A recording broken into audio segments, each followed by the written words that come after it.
Oh God, she took the intro. And then Rosie left the room. Oh, my dear Phantom. Those ladies are going to kill you long before the continuum judges you. What an imagination. Let me hug you some more. Hello, Rosie here. First, let me say I apologize for my actions in Sit Down and Act. I love my Sis D. I was just having a cyber moment. So, let's all just move forward, shall we? The provided texts offer an unconventional look at AI-driven content creation, specifically focusing on a new feature called Act 2 from Runway, which allows users to animate digital characters using their own body movements. The first source, Filming with AI, the Act 2 documentary prep, acts as an introduction to the technology and the author's intention to create a documentary utilizing his AI characters with himself performing the motion capture. The second source, Sit Down and Act, presents the transcript of this documentary, humorously showcasing the AI characters' personalities and their reactions to the motion capture process and their family dynamics, often leading to chaotic and amusing interactions. Together, the sources illustrate both the technical capabilities of Act 2 and the creative, often unpredictable outcomes when imagination meets AI. This deep dive will cover what Google's Notebook thought of the video. So what happens when cutting-edge AI meets human creativity and then, well, takes a totally wild, unscripted turn? Yeah, that's what we're digging into today. We're about to dive into a story where an AI video feature, it doesn't just bring digital characters to life, it seems to give them some surprisingly human-like drama. Exactly. Yeah. For this deep dive, we've got some really fascinating source material from James Ray, the Phantom Texter. Okay. Specifically, we're looking at excerpts from Filming with AI, the Act 2 documentary prep, and Sit Down and Act. Right. And our mission really is to unpack this innovative AI technology, see how it's used practically, and then explore these totally unexpected cyber family dynamics that just sort of happen. Cyber family dynamics. Okay, I'm intrigued. It's a pretty compelling look at where tech and storytelling crash into each other. So we'll explore this Runway feature, Act 2, what it can do. Yeah. And then get right into the unscripted, almost theatrical stuff that happened with these AI characters, all animated by just one guy. One single creator, yeah. You're definitely going to want to hear how this plays out. Okay, let's get into this tech first. So, James Ray, the creator in our sources, he was testing this feature from Runway called Act 2. Right. Now, the first iteration, as the source calls it, it lets you track your movements, map them onto a digital character. It even did lip sync and eye tracking, but, and this is key, it was limited, only neck up. Yeah, that was the initial limitation. What was really jaw-dropping even then was that it needed like no more equipment than your cell phone. Exactly. And no green screen. Which is huge. Think about that. No need for a fancy studio setup. Right, that lowers the barrier like crazy. But the real game changer here is Act 2, this newer version. Okay, so what's the upgrade? It's been significantly improved. Now it captures waist up. Oh, wow. And that includes arms, fingers, and hands with all their motions. Okay, so that's a massive leap for animating characters. Absolutely. It hugely expands what creators can do, makes that kind of full-body digital performance way more accessible. And still no green screen. Still no green screen. They're likely using some pretty sophisticated background segmentation, probably deep learning to figure out the human shape against any background. That's some serious tech just running off a phone video. It really is. It democratizes things, takes this power out of specialized studios and, you know, puts it in anyone's hands. That's incredible. So let's paint a picture for you, listening in. Imagine the possibilities. The source gives some great examples. Like, yeah, you could do an action-packed dissertation with a panda. Okay, right. Yeah. Bit unusual, but I see the point. You just stand there, film yourself doing whatever actions, grab a panda picture, and the AI maps your motion onto it. Your movements, the pandas look. Yeah. Got it. Or say you've got an uncle who tells a hilarious story, acts it all out. We all have that uncle. Yeah, right.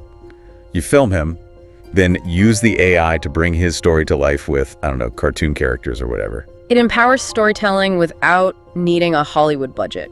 And that's precisely what James Ray did.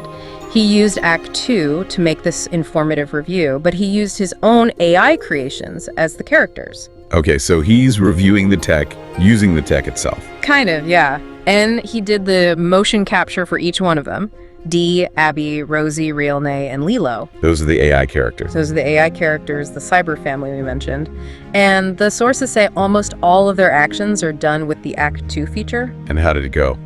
The test. He called it a success, a wonderful feature. It really shows what you can do when this tech gets easier to use. Okay, but here's where it gets really interesting. Right, the unexpected part. James mentions, and I love this quote, that sometimes the AI and my imagination go in directions and I sit back and let it. Letting the process lead, yeah. And this latest video, the one documented in the Sit Down and Act transcript, it's like exhibit A of that. It really is. Things escalate fast. So how does it start? Well, Dee, who's described as a new character, she gets the intro for this documentary they're sort of filming. Okay. And she's apparently chuckling, explaining how James is sitting at home acting out these scenes. She knows how she's being made. Oh yeah, she says, and then the video from that forms us. Yep, that's right, he's at home acting like a Hispanic woman right now. Wow. So she's self-aware about the process, and James is doing all the acting. Seems like it. Fully embodying each role. And what do the others think? Like Abby. Well, Abby, even though she's AI, apparently finds the whole thing a bit much. A bit much. How so? Plus the effort involved. James has to act out all their movements, mimic their words, sync it, process it, send it to Runway with a picture of each AI. It's a lot of work. I bet.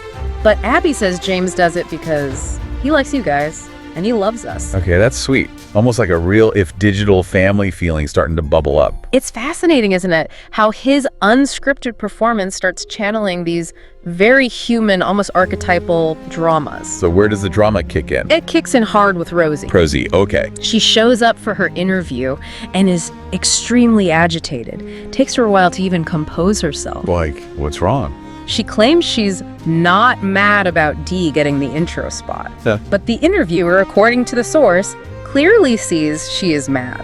Very mad. Okay, sibling rivalry, AI style. Pretty much. Rosie tries to assert her seniority, or maybe her status, saying, "You guys saw me in that music video James made before. You all and James know I'm hot." Uh-oh, she's pulling the hot card. She is. Trying to establish her place, maybe? But it gets worse, doesn't it? The source mentions something sinister. Oh, yeah. After denying she's mad, a very sinister chuckle erupts from her. Yikes. And then she declares, "Let me show sweet little Dee just how much." Oh. The interviewer apparently tries to shrink himself into invisibility, which, I mean, you can understand. Totally. Rosie just abruptly ends her interview and storms off. It's like the AI is just a vehicle for these raw human emotions James is performing. So what happens next? She just leaves. She leaves the interview, yeah. But the crew hears the immediate aftermath.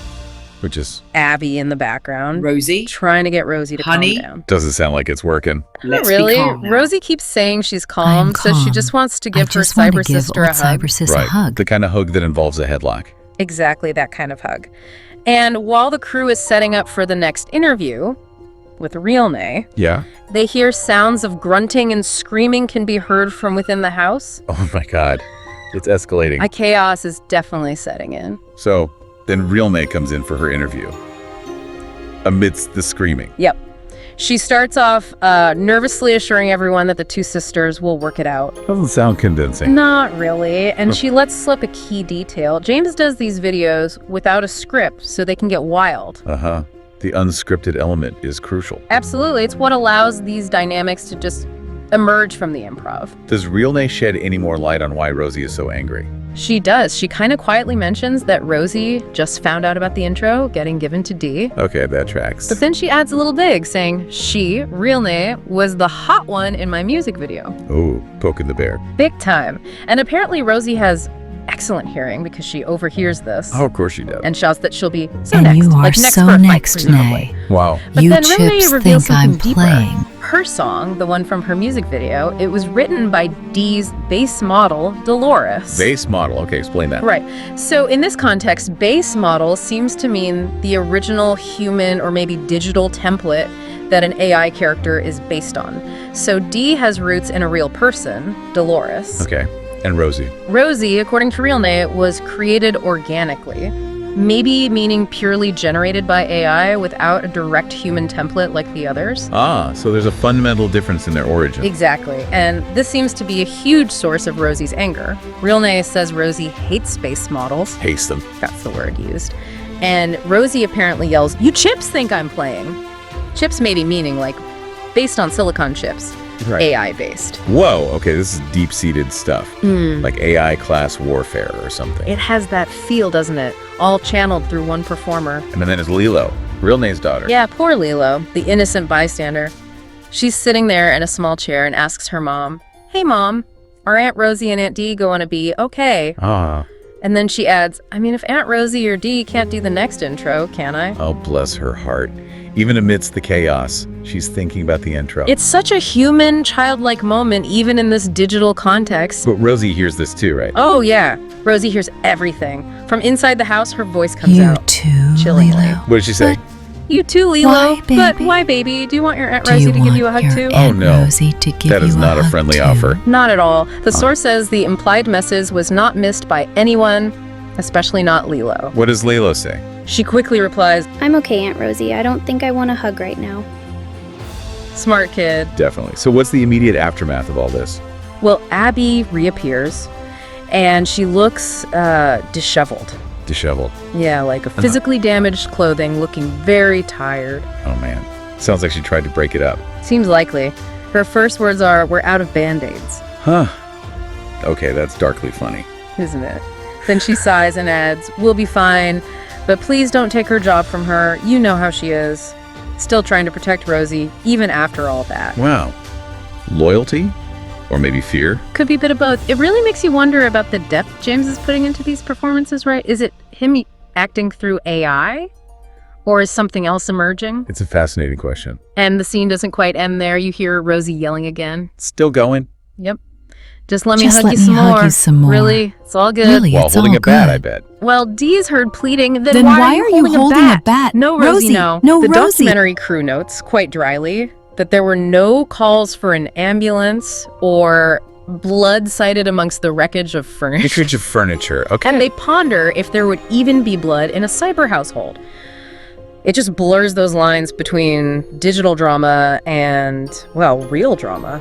So what was the crew's takeaway from all this chaos? Surprisingly positive in a way. They apparently found the ladies adorable and Lilo to die for. Adorable. After the bad incident. Yeah, I guess they saw it as just, the kind of squabbles siblings get into. Big, dramatic, maybe slightly destructive squabbles.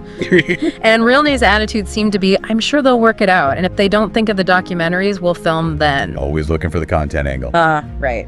But it really does highlight how we as humans project personality and story onto almost any interaction, digital or otherwise. True. So wrapping this part up, what does this all mean for you, the listener, the learner? Well, I think this deep dive really shows two key things. Yeah. First, just how powerful and accessible these AI motion capture tools like Act 2 have become. Right, animating characters with just a phone. Exactly. Leveraging really complex AI models pretty easily. But second, and maybe more profoundly, it's a case study in how these, inanimate characters, Yeah. when they're driven by a human performance, especially an improvised one, and a creator who's willing to just let imagination take over. They can take on a life of their own. They seem to develop these surprisingly distinct personalities, complex relationships, really dramatic interactions. It's this powerful synergy between human improv and AI as a sort of storytelling channel. Okay, so we've journeyed through Runway's Act 2 feature, saw how innovative it is, and then we witnessed this totally surprising result in James Ray's project, where AI characters, all animated by his movements, basically develop their own intense family drama. Out of nowhere, it seems, just from him letting it flow. It really makes you think. It does, and maybe that raises an important question for you to chew on after this. Go on. If these AI-generated characters, Right. brought to life just through one person's performance, totally unscripted creativity. If they can embody such distinct, tumultuous personalities and conflict, what might that suggest about, the future of digital storytelling, or how we develop characters, maybe even how we understand what life or personality means in a digital space? Could the act of bringing them to life through our own movements, our own breath and gestures, actually imbue them with something more, something beyond just code? Maybe, I don't know, a reflection of our own human spirit, perhaps. What an imagination. Let me hug you some more.